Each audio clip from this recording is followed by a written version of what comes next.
sijui nimuulize nani, nabaki nashika shavuni. Ama tatizo ni mingi mishida, akashindwa vumilia, mbali akaamua kukimbia na kuniacha naumia. Mwenzenu mawazo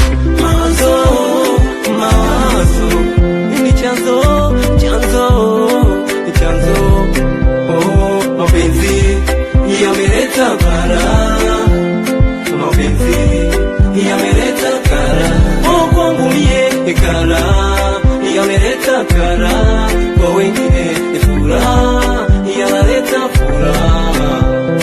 Mapenzi yameleta kara, mapenzi yameleta kara kwangu mie, kara yameleta kara kwa wengine, furaha yanaleta furaha.